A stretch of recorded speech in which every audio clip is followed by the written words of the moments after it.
memulai ta'lim kita pada malam hari ini, saya ingin berdoa. Dan tolong bantu saya untuk mengaminkan semoga doa kita diijabah oleh Allah Subhanahu wa taala.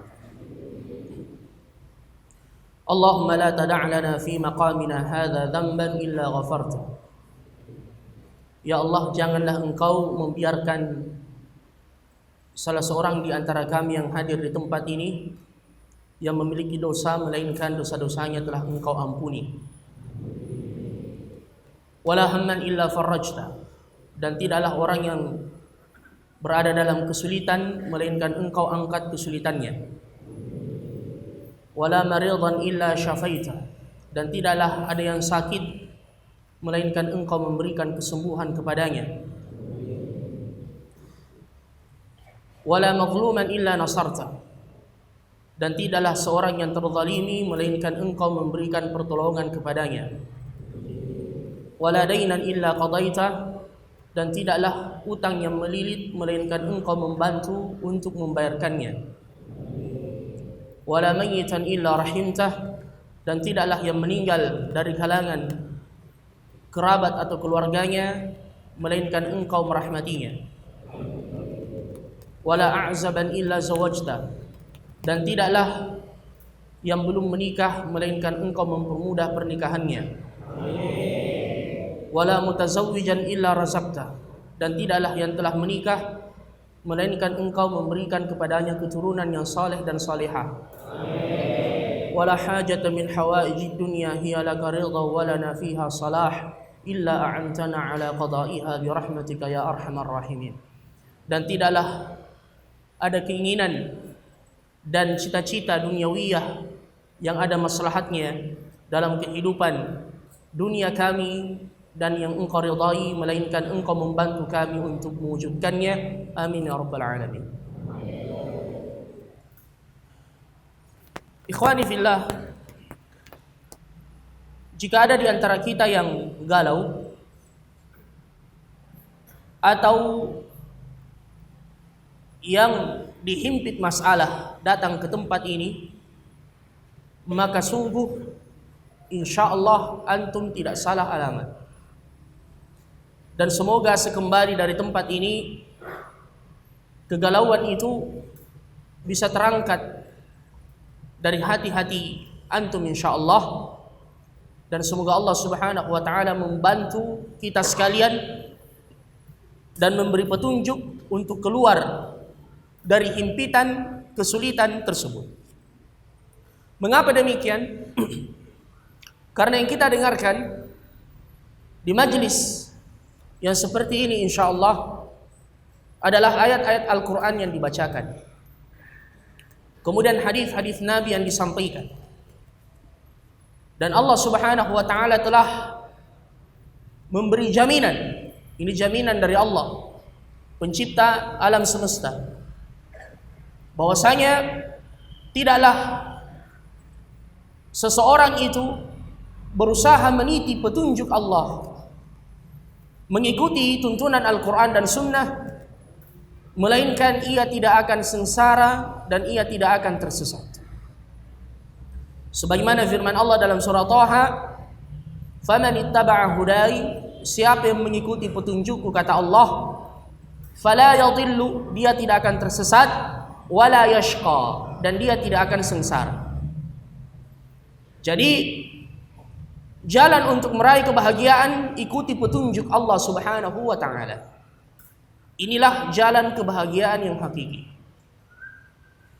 Diperkuat dengan ayat-ayat yang lain, seperti yang Allah sebutkan dalam surah An-Nahl. Pada ayat yang ke-97 Allah berfirman, "Wa man 'amila salihan min dzakarin aw untha", barang siapa yang mengerjakan amalan saleh dari kaum laki-laki atau kaum perempuan, wa huwa mu'min, dan ia beriman kepada Allah Subhanahu wa taala, falanuhyiyannahu hayatan thayyibah, maka sungguh fa di sini ditaqib, ya. Allah akan langsung memberikan kepadanya, falanuhyiyannahu, kami akan memberikan kepadanya kehidupan hayatan thayyibah, kehidupan yang baik. Ini di dunia. Siapapun dia, berapapun gajinya sebulan, apapun pekerjaannya, bagaimanapun bentuk rumahnya, dan siapapun dia, selama dia mengerjakan amalan saleh dan beriman kepada Allah Subhanahu wa taala, falanuhyiyannahu hayatan thayyibah. Kami akan berikan kepadanya kehidupan yang baik. Mungkin di mata manusia dia sengsara, namun hatinya bahagia. Sebaliknya boleh jadi ada orang yang kelihatannya bahagia, namun hatinya sempit dan merana. Karena Allah Subhanahu wa taala telah menegaskan bahwasanya yang meraih kebahagiaan yang hakiki itu adalah yang beriman kepada Allah dan mengerjakan amalan saleh. Falanuhyiyannahu hayatan thayyibah. Adapun di akhirat, walanajziyannahu. Di hari kemudian nanti akan kami berikan balasan, kata Allah, ajrahum bi ahsani ma kanu ya'malun. Balasannya dari yang lebih baik dengan apa yang telah mereka kerjakan dulu di dunia. Allahu akbar. Bersama Al-Quran kita akan bahagia. Karena Allah telah menegaskan kepada Nabi-Nya, ma anzalna 'alaikal Qur'ana litashqa. Kami tidak akan menurunkan kepadamu, wahai Muhammad, Al-Quran untuk membuat engkau sengsara, untuk membuat engkau celaka. Jadi kembali kepada Al-Quran, kembali kepada sunnah Nabi SAW, beriman kepada Allah, mengerjakan amalan saleh. Inilah alamat-alamat kebahagiaan. Dalam kehidupan dunia Allah memberikan kebahagiaan. Adapun dalam keadaan sekarat, ketika dia hendak meninggalkan dunia ini, Allah kembali menegaskan, innal ladzina qalu rabbuna Allah thumma istaqamu tatanazzalu alaihimul malaikah. Orang yang berkata Tuhan kami adalah Allah, kemudian ia istiqamah di atas jalan Allah, akan turun kepadanya malaikat. Jadi langsung ia melihat malaikat pada saat kematian datang menjemputnya. Kondisi dan keadaan yang sangat sulit dari setiap hamba, yaitu di akhir-akhir hidupnya. Kondisi di mana syaitan datang untuk melancarkan senjata pamungkas agar kita meninggalkan dunia ini dalam keadaan kafir kepada Allah. Sebagaimana kabar dari Nabi, dia akan datang dan berkata kepada seseorang, kun Yahudiyan, kun Nasraniyan, kun Majusiyan, jadilah engkau Yahudi, jadilah engkau Nasrani, jadilah engkau Majusi. Agar kita meninggalkan dunia ini dalam keadaan kufur kepada Allah Subhanahu wa taala. Namun orang yang beriman, istiqamah selama hidupnya, Allah Subhanahu wa taala menyebutkan tatanazzalu alaihimul malaikah, turun kepadanya malaikat dalam kondisi dan keadaan yang seperti itu yang digambarkan oleh Allah dalam Al-Quran. Wajaat sakratul maut. Sakratul maut. Mengapa disebut dengan sakrah? Karena menjadikan seseorang seperti sakran, mabuk. Menjadikan seseorang itu berada dalam kondisi dia masih bersama dengan orang-orang di sekitarnya, namun seakan telah terpisah dari mereka.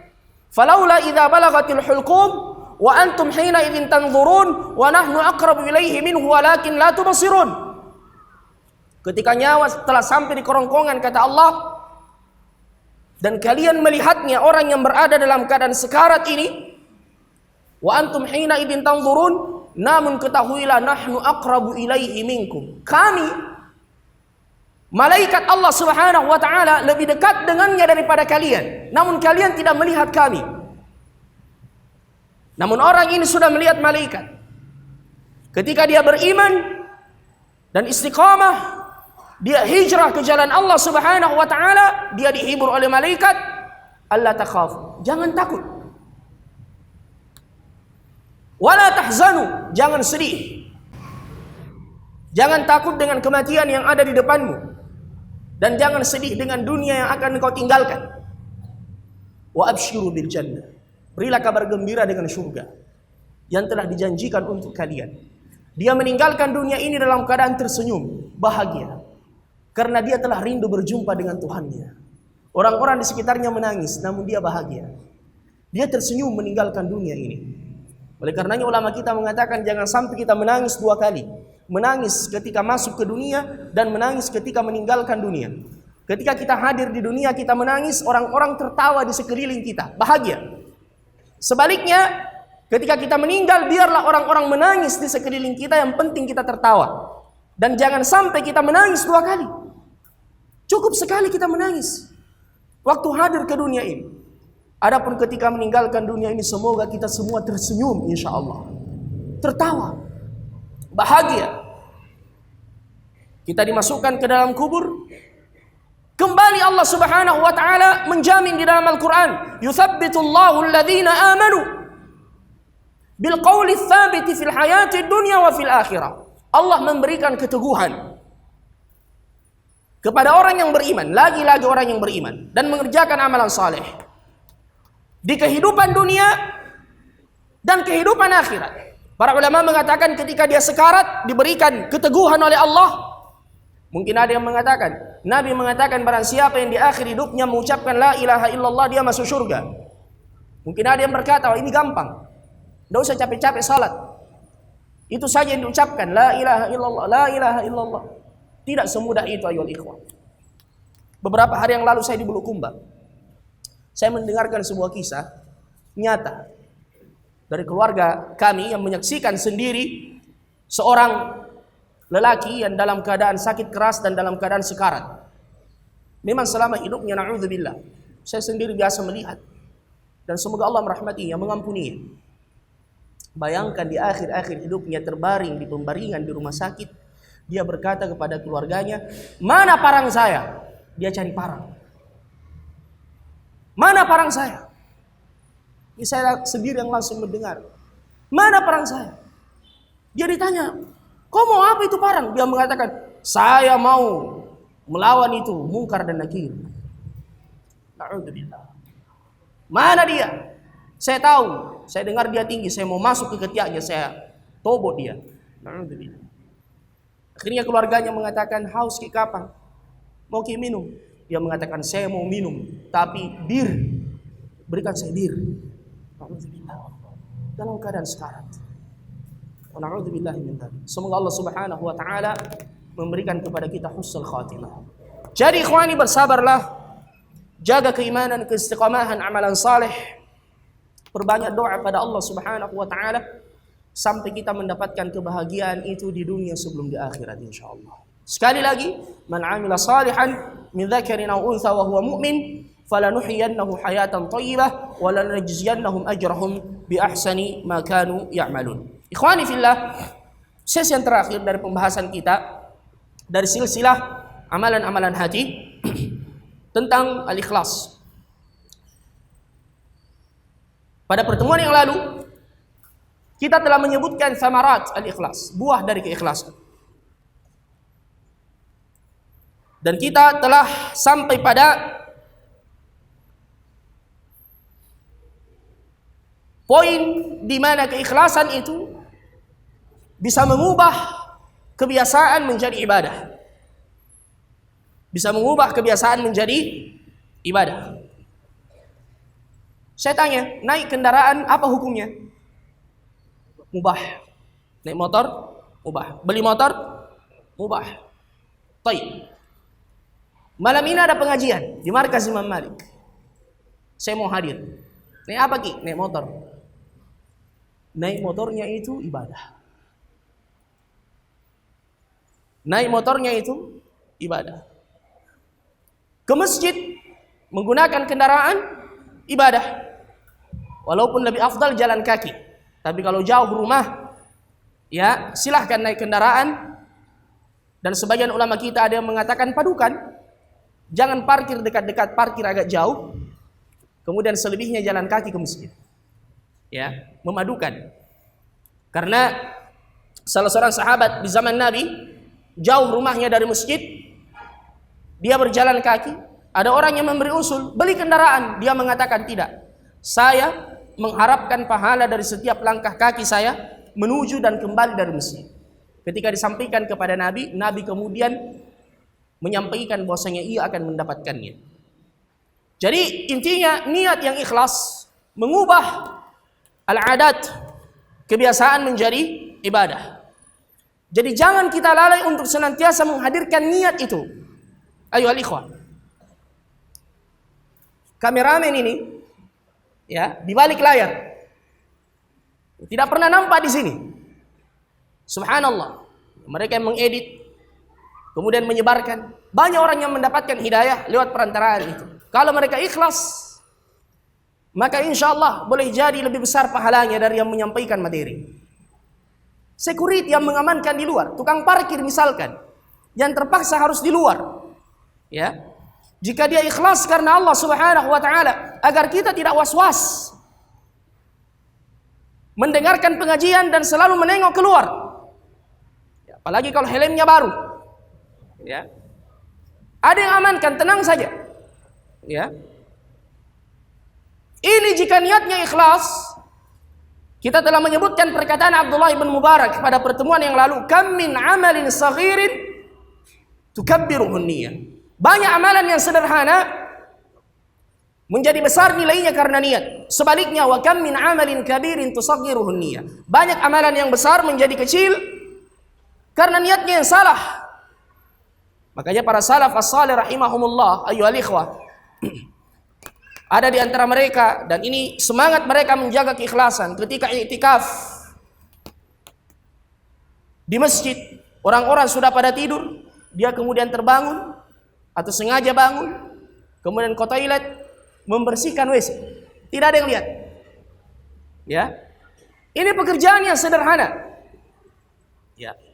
Tetapi jika ikhlasnya tulus karena Allah Subhanahu wa taala, maka ia akan mendapatkan pahala yang besar di sisi Allah Azza wa Jalla. Dan kita bermuamalah dengan Allah Subhanahu wa taala yang Maha Ghafur dan Maha Syakur, Maha Pengampun dan yang senantiasa berterima kasih kepada hamba-hambanya. Baik.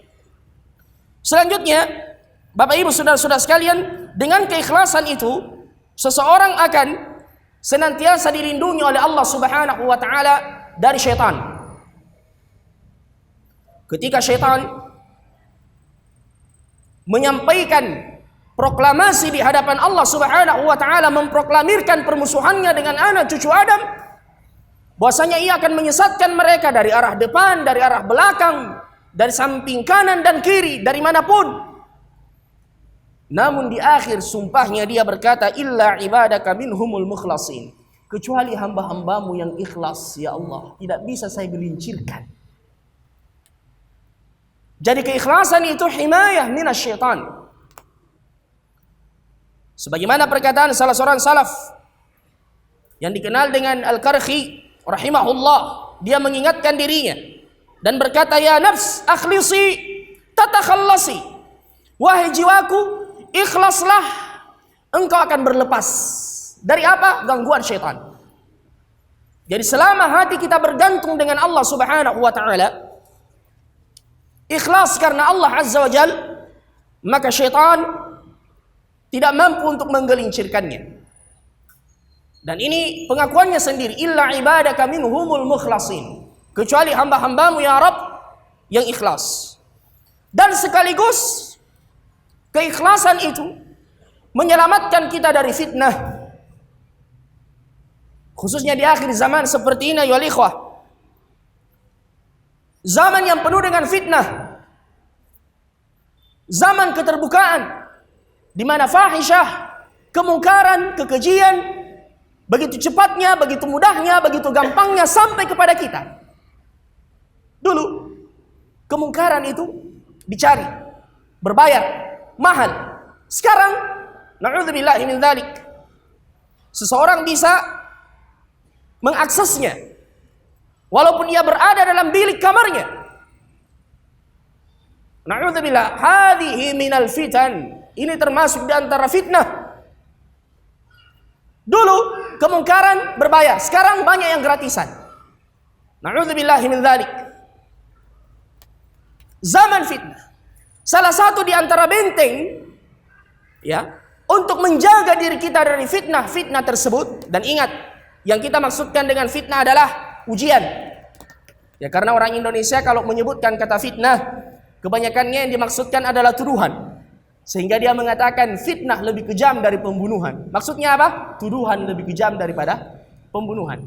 Ada ayatnya, wal fitnatu akbaru minal qatl. Fitnah lebih besar dari pembunuhan. Padahal yang dimaksud dengan fitnah dalam ayat ini adalah apa?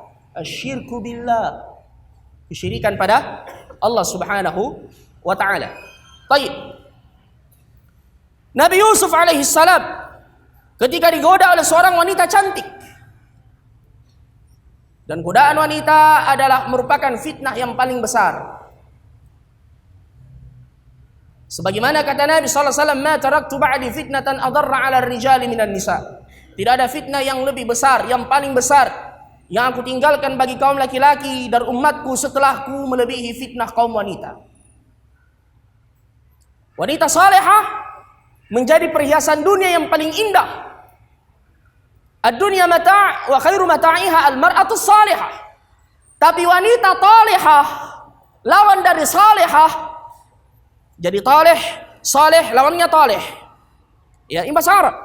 Salih, talih. Ya, salihah, talihah. Wanita salihah menjadi perhiasan dunia yang paling indah. Ada orang yang lebih serakah terhadap jabatan dan kekuasaan, dan ini bagian dari dunia dibandingkan harta itu sendiri. Ya. Dan ini yang disebut oleh Al-Imam Ibnul Qayyim rahimahullah dengan sukrur riasah, mabuk jabatan dan kepemimpinan. Ya. Saking mabuknya, dan ini lebih berbahaya dari mabuk beneran kata beliau. Mengapa? Karena orang yang benar-benar mabuk karena minuman keras, dia tahu dirinya mabuk. Dan orang yang melihatnya tahu bahwasanya dia mabuk. Tapi orang yang mabuk jabatan dan kekuasaan, dia tidak peduli lagi apa yang dia kerjakan. Kecuali yang dirahmati oleh Allah. Dia menghalalkan segala macam cara untuk meraih obsesinya.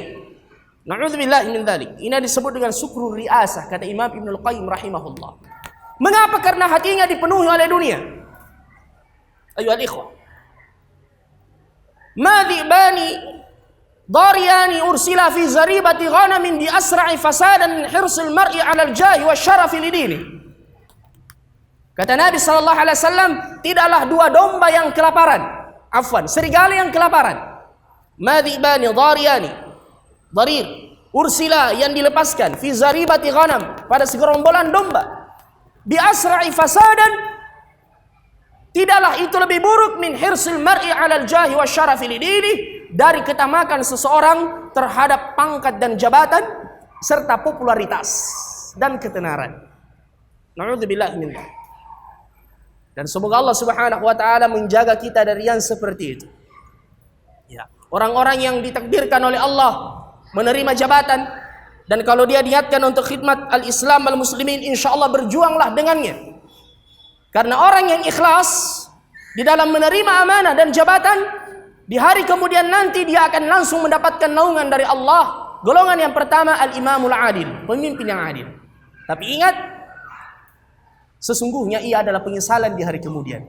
Makanya ketika salah seorang sahabat Nabi sallallahu alaihi wasallam, Abu Dzar Al-Ghifari radhiyallahu anhu, Abu Dzar Al-Ghifari datang kepada Nabi sallallahu alaihi wasallam meminta untuk dijadikan sebagai gubernur di satu tempat. Beliau mengatakan, innaka la dhaif. Saya lihat kau lemah wahai Abu Dzar. Ya, dan ini penyesalan di hari kemudian. Jadi Nabi melihat siapa yang cocok. Ada memang orang-orang yang cocok di situ. Dan silakan berjihad di situ. Ya. Dan jaga diri dengan baik. Taqarrub kepada Allah dengannya. Tetapi berhati-hati, ya, karena ini adalah perangkap syaitan. Sebagaimana kata Nabi sallallahu alaihi wasallam, barang siapa yang menjadikan dunia sebagai obsesi utamanya, Allah menjadikan kefakiran menghantuinya, wa farraka alaihi syamlah. Kekuatannya akan bercerai-berai, urusannya tidak akan ada habis-habisnya, dan walam ya'tihi minad dunya illa ma qaddaralah, dan dengan ketamakannya tersebut dia tidak mendapatkan dunia itu kecuali yang telah ditakdirkan untuknya. Subhanallah. Ini irsyad nabawi. petunjuk dari Nabi kita Muhammad sallallahu alaihi wasallam. Ikhwani fillah, sungguh indah kita merenungkan hadis-hadis yang seperti ini. Ya, kita menginginkan kekayaan di dalam jiwa, gantungkan hati kita dengan kehidupan akhirat. Ya, subhanallah. Bagian di antara kalian menjadi zalim terhadap yang lain, ini juga hukuman dari Allah. Kezaliman dari sebagian orang kepada sebagian yang lain, yang kuat menindas yang lemah. Ini hukuman dari Allah Subhanahu wa taala. Wa kadzalika nuwalli ba'dadh-dhalimina ba'dan bima kanu yaksibun. Demikianlah kami jadikan sebagian orang-orang yang zalim menguasai mereka disebabkan ulah tangan mereka sendiri. Kita kembali. Hadis yang panjang, 3 orang lelaki masuk ke sebuah gua, kemudian menggelinding batu besar, menutupi mulut gua dan dia tidak bisa keluar. Mereka tidak bisa keluar. Masing-masing bertawassul dengan amalan saleh yang pernah mereka lakukan. Dan di sini ikhwani menyebutkan amalan saleh kepada Allah bukan riya. Yang riya jika kita sebutkan kepada manusia. Jadi kalau kita sebutkan kepada Allah dan bertawassul dengan amalan saleh itu boleh. Ya, sebagaimana di dalam Al-Quran, Rabbana innana sami'na munadiyan yunadi lil imani an aminu bi rabbikum fa amanna Rabbana faghfir lana dhunubana. Ini contoh tawassul dengan amalan saleh. Ya Allah, sungguh kami telah mendengar seruan yang Engkau kirimkan, yang Engkau utus. Ya, innana sami'na munadiyan yunadi bil iman, untuk beriman kepadamu. Fa amanna, kami telah beriman ya Rabb. Dan dengan keimanan tersebut, Rabbana faghfir lana, ampunkan dosa-dosa kami ya Allah. Menyebutkan amalan saleh kepada Allah Subhanahu wa taala. Sebagaimana ketika lelaki ini, apa amalan saleh yang mereka sebutkan? Ayyuhal ikhwah. Yang pertama, dia bertawassul kepada Allah Subhanahu wa taala dengan birrul walidain, berbakti kepada kedua orang tuanya.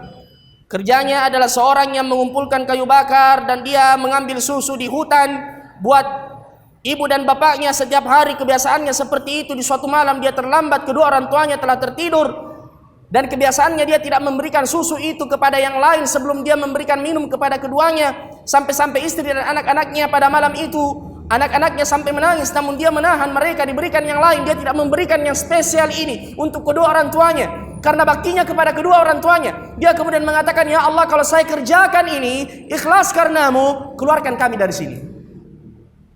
Batu itu bergeser, luar biasa. Batu itu bergeser, ayuhal ikhwan.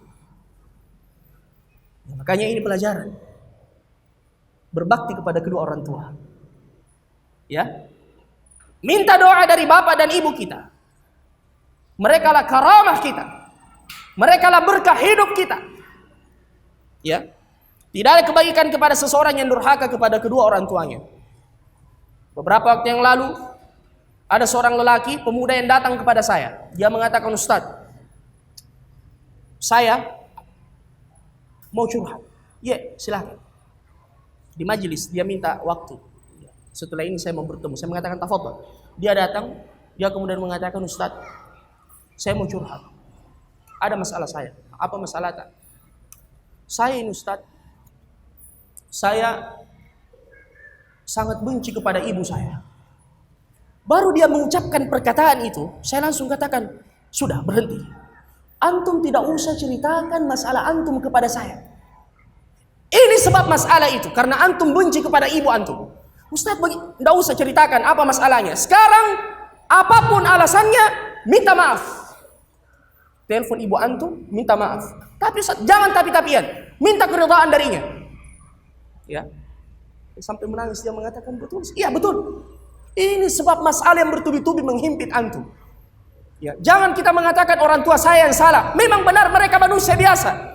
Tapi ingat, sampai ketika mereka bersalah pada kita, kewajiban kita tetap berbakti kepada mereka. Sampai-sampai Allah Subhanahu wa taala berfirman, "Wala tanharhuma", jangan kalian menghardik keduanya. "Wa qul lahumā qawlan karīma, wakhfid lahumā janāha adh-dhulli minar rahmah." Kata para ulama, jangan engkau menghardik keduanya, andaikan keduanya membuat kalian marah, jangan kalian memandang dengan pandangan yang tajam. Ini termasuk durhaka pada orang tua. Seakan ada masalah, Ya. Dan kita yakin kita berada pada pihak yang benar.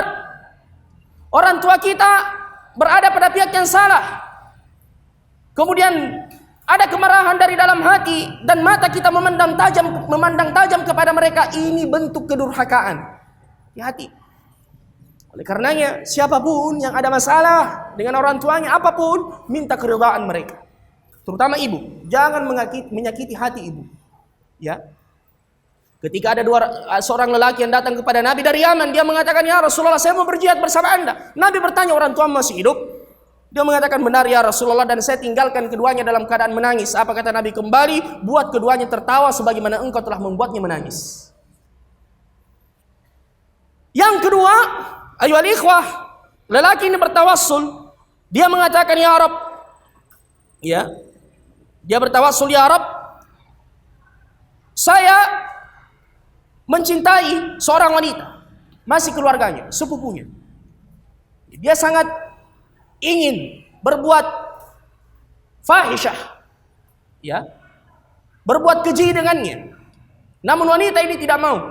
Suatu hari wanita ini berada dalam kesulitan, dia datang kepadanya minta bantuan. Namun lelaki ini mengatakan, "Saya tidak kasih bantuan itu kepadamu kecuali engkau memberikan kesempatan kepadaku untuk berbuat ini kepadamu." Antum faham maksudnya. Akhirnya wanita ini terdesak. Dia mengatakan, "Baiklah." Dia terdesak. Namun ketika dia sudah hendak melakukan perbuatan itu, wanita ini kemudian mengatakan, "Ittaqillah wa la tafuddal khatam illa bihaqqi." Wahai Abdullah, takutlah pada Allah dan jangan engkau menggunakan cincin, ya, atau menghancurkan kehormatan sesuatu kecuali dengan haknya. Akhirnya lelaki ini kemudian takut pada Allah. Dia kemudian bangkit dan memberikan pemberian itu, dan dia tidak memintanya, dia memberikannya ikhlas karena Allah. Dia mengatakan, "Ya Rabb, jika ini adalah amalan saleh yang ikhlas karenamu, maka selamatkan kami dari masalah ini." Akhirnya batu itu bergeser. Subhanallah. Namun ketiganya belum bisa keluar. Baru yang ketiga kemudian bertawassul juga dan mengatakan, "Ya Rabb, saya memiliki banyak pegawai yang bekerja pada saya. Setiap gajian saya berikan kepada mereka upahnya. Pernah suatu ketika ada seorang lelaki yang tidak mengambil upahnya, belum sempat dia ambil, dia pergi. Dan upahnya itu saya simpan ya Allah. Kemudian saya, ya, kembangkan. Saya jadikan modal. Kemudian setelah itu saya belikan ternak, Masya Allah, beranak pinak, berkembang biak. Dan ternaknya itu, ayyuhal ikhwah, ya, berlipat ganda, ya, di padang gembalaan, ya, di sebuah lembah. Dan datanglah lelaki itu beberapa waktu kemudian, dia meminta upahnya yang belum sempat ia ambil. Yang ada di benaknya cuma beberapa dirham saja. Namun lelaki ini kemudian mengatakan, "Semua yang kau lihat ini milikmu." Dia mengatakan, "Ya Abdullah, wahai hamba Allah, jangan engkau mempermainkan aku. Mengapa engkau mengatakan semua ini milik saya?" Dia mengatakan, "Benar, ini semua milikmu. Ini uangmu, ya, yang subhanallah saya belikan ternak ini, kemudian dia berkembang, dia ambil semuanya." Dan betul orang ini ambil semua. Dia kemudian mengatakan, "Ya Rabb, kalau saya lakukan ini ikhlas karenamu, maka keluarkan kami dari sini." Maka bergeraklah batu itu dan mereka bisa keluar dengan izin Allah. Ini kisah bukan dari Ustadz Harman, bukan dari saya miskin ilmu ini, tapi dari Nabi kita Muhammad sallallahu alaihi wasallam yang tidak bercerita dengan hawa nafsu, namun wahyu dari Allah Subhanahu wa taala. Yang pertama bertawassul dengan birrul walidain, yang kedua bertawassul dengan al-iffah, kesucian dirinya, dan yang ketiga bertawassul dengan al-amanah, sifat amanah, ya, yang ia tunjukkan. Baik. Bismillahirrahmanirrahim. Alhamdulillah. Wassalatu wassalamu ala Rasulillah wa ala alihi wa sahbihi man walah, wa la haula wa la quwata illa billah. Terakhir, sebagai penutup dari bab ini, ikhwani fillah, atau dari pembahasan ini, kapankah atau apa saja tanda-tanda keikhlasan? Mungkin penting ini. Kita sudah tahu bahwasanya ikhlas itu adalah sesuatu yang sangat berat. Ma'alajtu syai'an ashaddu atau ashadda 'alayya min niyyati, kata Sufyan Ats-Tsauri. Tidak ada perkara yang paling berat yang saya obati pada diri saya melebihi niatku atau keikhlasanku. Lalu apa saja tanda-tanda bahwasanya seseorang itu ikhlas di dalam beramal? Di antaranya adalah dia tidak senang dengan asyuhrah, kemasyhuran. Alhamdulillah. Dia tidak senang dengan popularitas.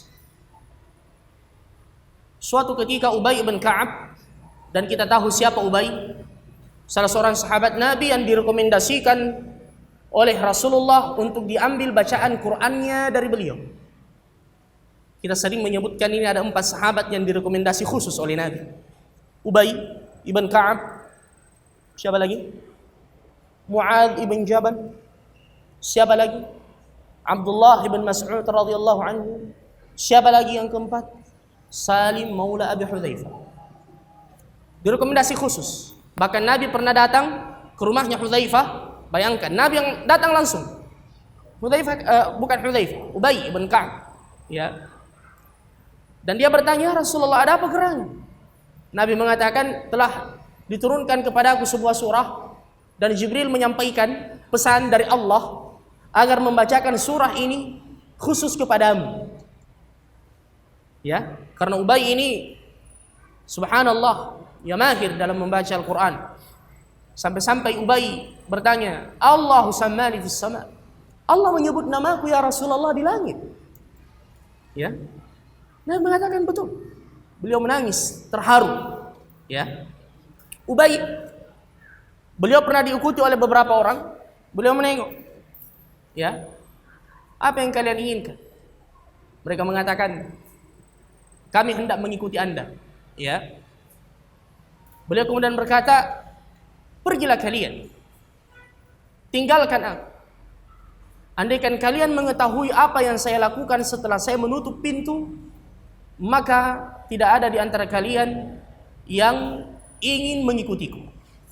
Subhanallah, ini ketawaduan beliau. Sebagaimana juga perkataan ini, ya, yang mirip seperti ini diucapkan oleh Abdullah bin Mas'ud radhiyallahu anhu. Subhanallah. Ya. Bahkan Umar radhiyallahu anhu pernah memukul Ubay. Ya, Umar ini selalu bawa cambuk, kemana-mana bawa cambuk. Ya, beliau memukul Ubay, mengingatkan, ya Ubay, jangan biarkan orang banyak mengikutimu seperti itu. Subhanallah. Mereka tidak senang dengan asyuhrah, kemasyhuran, namun mereka dimasyhurkan oleh Allah. Subhanallah. Al-Imam Malik ibn Anas, ayyuhal ikhwah, dan kisahnya sudah pernah saya sampaikan. Seseorang dari negeri Yaman membawa pertanyaan dari kaumnya untuk ditanyakan kepada Imam Malik ibn Anas dari tempat yang sangat jauh, ya, perjalanan yang berat. Ketika disampaikan pertanyaan itu satu demi satu kepada Imam Malik, cuma beberapa pertanyaan yang bisa beliau jawab, selebihnya beliau mengatakan Allahu a'lam, Allahu a'lam, Allahu a'lam. Saya tidak tahu, la adri. Sampai-sampai orang ini mengatakan, ya Imam, apa yang saya katakan kepada kaum saya? Ya, saya jauh-jauh datang ke tempat ini untuk bertanya pada Anda. Apa kata beliau? Sampaikan pada mereka, Malik ibn Anas tidak tahu. Beliau tidak menginginkan asyuhrah, ketenaran. Subhanallah. Tetapi dimasyhurkan oleh Allah Subhanahu wa taala. Ya. Dan ini juga tambahan faidah bahwasanya ketika ada sebuah amalan yang kita kerjakan, ada orang yang memuji kita, dan ini sudah pernah saya sampaikan, bukan sesuatu yang tercela, namun kita jaga diri. Jangan sampai kita tertipu dengan pujian itu. Tapi semoga ini adalah kabar gembira yang dipercepat. Sebagaimana kata Nabi. Ya, ketika disampaikan kepada beliau seseorang mengerjakan kebaikan dan orang memujinya, beliau mengatakan tilka ajilu busyra al-mu'min. Itu kabar gembira yang dipercepat untuk seorang muslim. Ya, namun semoga kita tidak diharamkan dari al-akhirah. Kemudian ada muhibbil madah wa thana, tidak menunggu pujian dari siapapun.